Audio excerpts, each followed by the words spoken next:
The rain had started before dawn, tapping steadily against the windows of Hart and Soul Diner, like a gentle but persistent reminder that another gray day had arrived in Millfield.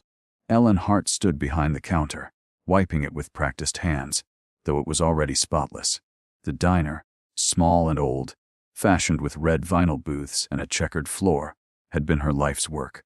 Since inheriting it from her mother, she'd poured everything she had, money, time, love, into keeping it alive. But lately the weight of unpaid bills and empty tables had grown heavier with each passing week. Business had slowed to a trickle, and even the regulars were coming in less often. Still, Ellen opened the doors every morning with the same quiet hope that maybe today would be different. It was just past 9 a.m. when the bell above the door jingled, and a gust of cold wind rushed in with a man hunched against it. He looked like he hadn't eaten in days. His coat hung loosely off his bony frame, and his shoes were caked with mud. His face was partially hidden beneath a hood, but Ellen caught sight of sunken cheeks and eyes dulled by fatigue and something deeper, shame maybe. He paused at the door, as if uncertain whether to stay or turn around, but Ellen smiled gently and nodded toward the tables. "Come on in, Han," she said softly. "Sit wherever you'd like." The man nodded once, almost imperceptibly, and shuffled over to the booth in the far corner. Table 9. Ellen gave him a few minutes, then brought over a mug of steaming coffee. "On the house," she said, setting it down in front of him. He looked up at her, startled by the kindness. Up close, she could see just how worn he was. His hands trembled as he reached for the cup. "Thank you," he murmured, barely above a whisper. "Take your time," she said, offering a laminated menu. "Order whatever you need. Don't worry about the price." His eyes searched hers for a long moment, as though trying to determine whether she meant it. When he saw that she did, something in his face softened. Just a little. He nodded and after a moment said, "Just some eggs and toast. If that's okay." "Coming right up." Ellen turned back toward the kitchen, her heart heavy. She'd seen struggling folks before. Millfield had its fair share of them, but this man seemed like someone who had fallen hard and fast. And yet, there was something about him. He didn't carry himself like someone who'd always been down. There was a certain quiet dignity in his posture, as if he were clinging to the last remnants of pride. As she cooked, Ellen kept glancing over at him. He sat still, sipping the coffee slowly. As though savoring every drop, she brought him the plate herself. 2 eggs scrambled with a sprinkle of pepper, 2 slices of golden toast, and a small pile of hash browns. "No rush," she said, setting the plate down. "You eat, warm up, and rest." He looked up at her again, his eyes shining with unshed tears. "You don't know what this means to me." Ellen smiled, brushing off the comment. "Sometimes we just need someone to be kind." He ate quietly, gratefully. Ellen busied herself with other tasks, giving him space but occasionally glancing his way. He never pulled out a phone. He didn't have one. He simply ate, drank, and sat still like a man remembering what it meant to feel human again. Eventually, he stood, buttoned his coat, and approached the counter. "Thank you," he said again. Ellen nodded. "You take care of yourself, okay?" He gave a small, respectful bow of his head and left. It wasn't until she returned to clean the table that she noticed the envelope. It was small and plain, resting beside the empty plate, as if deliberately left for her to find. She picked it up, curious and cautious. Inside was a handwritten note and something else. A business card. The handwriting was neat, almost elegant. "Thank you for your kindness. You reminded me there is still good in this world. I was lost, but maybe I'm not finished yet. James T. Rowe." Ellen's heart skipped. She looked at the business card, her fingers trembling. James T. Rowe, founder and CEO, Rowe Tech Ventures. She stared at the name. It couldn't be. Could it? And just like that, the most ordinary day in her struggling little diner had turned into something extraordinary. Ellen stood behind the counter long after the man had gone, the envelope still clutched in her hands. The words on the note echoed in her mind. "You reminded me there is still good in this world." She turned the business card over again and again, struggling to believe what she was seeing. James T. Rowe, The name wasn't unfamiliar. In fact, it was one she had seen before, plastered across newspapers and television screens not long ago. He was a tech mogul, once considered one of the most innovative minds in the industry. Rowe Tech Ventures had revolutionized smart infrastructure, and James was hailed as a visionary. But then, almost overnight, he had disappeared, vanished in the wake of a swirling scandal that accused his charity foundation of embezzlement. The media had speculated endlessly. Some claimed he fled the country, others that he had taken his own life. No one knew the truth. And yet there he was, sitting in her diner, wearing a rain-soaked coat and trembling hands, asking for eggs and toast. That night Ellen couldn't sleep. She sat at her kitchen table with her laptop open, rereading article after article about James Rowe. There was never any proof that he had committed a crime. The investigations had been inconclusive. The money had mysteriously reappeared, and then all silence. It was like the world had forgotten him. But Ellen hadn't, now that she had seen the man behind the headlines. The real, tired, hungry soul she couldn't forget. Something had broken in him, something deep. Yet even as he vanished from the public eye, he had left her a message that spoke of hope. Her kindness had reached him. It mattered. The next morning, she tucked the card away and returned to her routine. The diner opened as usual, with the smell of fresh coffee and bacon drifting through the air. But Ellen's thoughts weren't in the kitchen. They were at table 9, where she kept glancing throughout the day, half expecting him to return. He didn't. Days passed, then a week. Still no sign of James. Ellen began to wonder if it had all been some strange dream. Then, on the 14th day after his visit, a large white truck pulled into the parking lot just after dawn. She was still unlocking the front door when 2 men in uniforms approached, asking for Ellen Hart. "We have a delivery for you," one said, holding out a clipboard. "A delivery?" she asked, confused. "From who?" The man smiled. "It just says a friend." Boxes were carried inside, brand new commercial-grade kitchen appliances, an industrial oven, a walk-in freezer unit, even a new espresso machine. She was overwhelmed, barely able to speak. And then, as if orchestrated by some cosmic timing, a sleek black car pulled up at the curb. The door opened, and James Rowe stepped out, this time clean-shaven, dressed modestly but neatly. He looked like a different man, healthier, composed, but still carrying a quiet solemnity. Ellen met him at the door, her heart racing. "You're back." "I said I'd try to be someone again," he said with a small smile. "You helped me believe that was possible." She was still trying to find the words when he stepped inside and looked around the diner with something like reverence. "This place," he said, "is more than a diner. It's where I found grace when I didn't deserve it, and I want to help. I don't need charity," Ellen said quickly, almost instinctively. James shook his head. "This isn't charity. It's partnership. Let's rebuild this place. Let's make it more than what it was. You gave me a meal. Let me give you a second chance to dream." Still stunned, Ellen didn't know how to respond. It felt surreal, like a chapter from someone else's life, not her own. Yet when she looked into James's eyes, she saw no arrogance, no pity. Just gratitude and resolve. And then he said something that would stay with her forever. "You gave me dignity when I had none left. I want to honor that, not erase it." The sun was rising now, casting a warm glow across the checkered floor of Hart and Soul Diner. In that quiet moment, between disbelief and wonder, Ellen Hart realized something had shifted. Her life, like James's, was about to change. Not because of luck or timing or money, but because kindness had found a way to come full circle. And it all started with a free plate of eggs and toast. The weeks that followed felt like something out of a dream Ellen never dared to have. One by one, the new kitchen appliances James had gifted her were installed, replacing the outdated, clunky equipment she'd been patching together for years.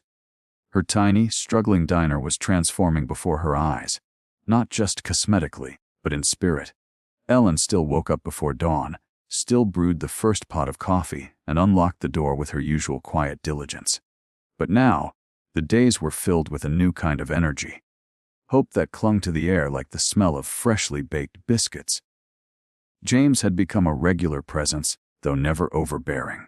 He didn't sit in the corner or hide behind some illusion of status. He rolled up his sleeves, wiped down tables, helped restock shelves, and even burned a few grilled cheeses while learning to work the flat top. Ellen would catch him grinning sheepishly, like a boy rediscovering joy in something simple and real. The most surprising part, though, wasn't the equipment or the new paint on the walls. It was what James proposed one quiet afternoon over coffee. "Ellen," he said, stirring cream into his cup, "what if we did something more with this place? I don't mean turning it into some corporate chain. I mean building something that matters, something that feeds more than stomachs." Ellen raised an eyebrow, curious. James leaned forward, his voice low and serious. "I want to start a pay-it-forward program. Anonymous donations, meal vouchers for people in need. Maybe even turn the back room into a small pantry. You already do so much with so little. Imagine what we could do together." At first, Ellen was hesitant. She had worked too long and too hard to keep her diner alive to risk turning it into something unfamiliar. But James didn't push. He listened. He offered ideas but never dictated, and slowly she began to see what he meant. The diner wasn't just a business. It was a heartbeat in the middle of Millfield, a place where people came when they were lonely, tired, hungry, or broken, a place where dignity was served alongside mashed potatoes and gravy. They got to work. James reached out to suppliers and local farms, convincing them to donate surplus ingredients. Ellen designed a community board where customers could pin meal credits. Small notes that read, "One free meal for whoever needs it." Word spread quickly. Local newspapers picked up the story. Volunteers offered to help. High school students started coming in to serve meals on weekends, and a retired chef even donated his time to teach basic cooking classes in the evenings. The diner, once quiet and half-empty, began buzzing with life. Ellen watched it all with a mixture of awe and disbelief. She had never asked for this. All she did was feed a hungry man because it felt like the right thing to do. And yet here she was, overseeing something bigger than she had ever imagined. Customers now came from other towns just to experience what they'd read about online.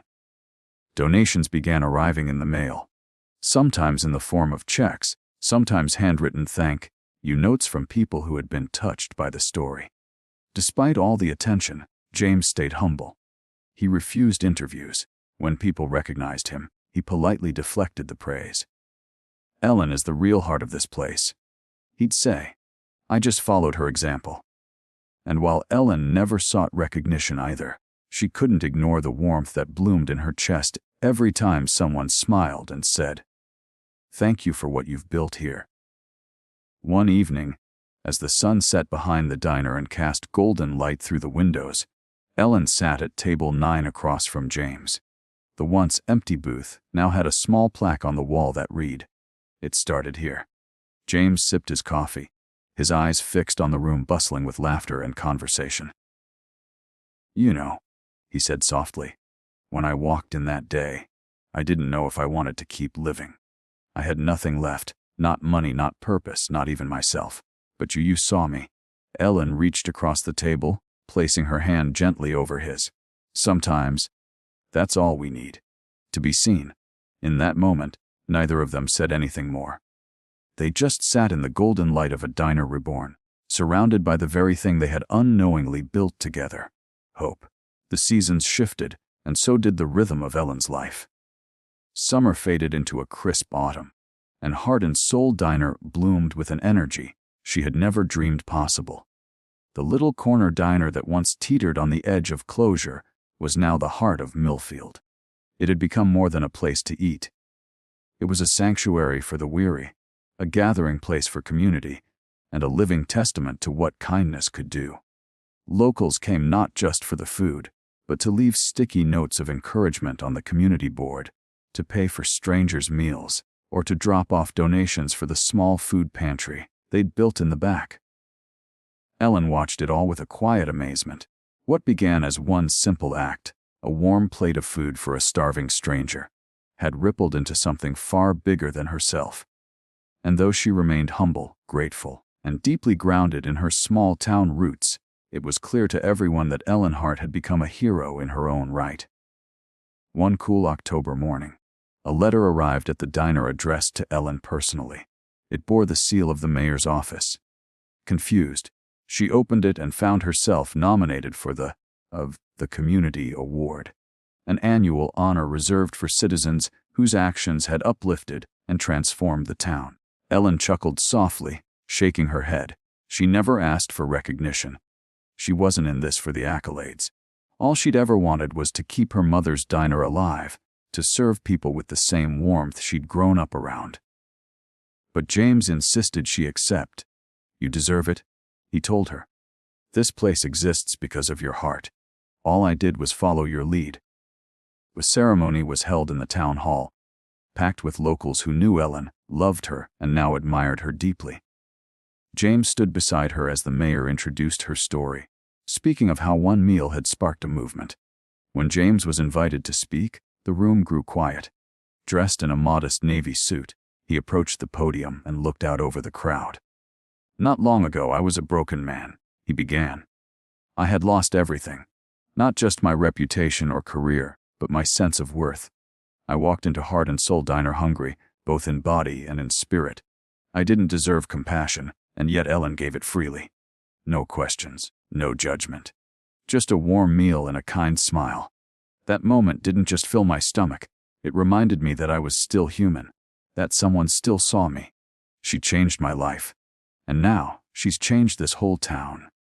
As James stepped down and Ellen accepted the award, applause echoed through the hall, heartfelt and thunderous. She gave a simple speech, thanking her late mother for teaching her to lead with kindness, and the people of Millfield for believing in second chances. She didn't cry until later that evening, after the crowd had dispersed, and she returned to the diner, award in hand, and sat once more at table 9. The next day brought a surprise Ellen would never forget. A young woman entered the diner, her coat threadbare, a small child clutching her hand. Her voice trembled as she explained that she had just lost her job and home. She'd heard about the Pay It Forward program and was too ashamed to ask for a handout, but her little boy was hungry. Ellen took their coats, seated them at a warm booth, and brought out pancakes with extra syrup, bacon, and orange juice. "No charge," she said with a smile. "This meal's already been paid for." As the boy ate eagerly, the young woman looked up with tears in her eyes. "You're the woman from the news," she said. "You helped that man, the tech guy." Ellen nodded gently. "Sometimes, a warm meal can do more than you think." The woman reached across the table. "Someday, I'll come back and pay for someone else, I promise." And Ellen knew she meant it. That night, as Ellen closed the diner and turned off the lights, she lingered at table 9. The booth was now adorned with flowers and a brass plaque that read, "Where Hope Was Served." James stood beside her, and together they looked out over the quiet, empty tables that had once seen so much hardship, and now so much love. "You know," he said softly, "this place saved me. But you saved countless others." The Ellen smiled, her hand resting on the edge of the table. "I didn't save anyone. I just let kindness lead." And in the soft glow of the diner's neon sign, still humming gently in the night, the two of them stood in silent gratitude, proof that sometimes the smallest acts carry the greatest power to change the world.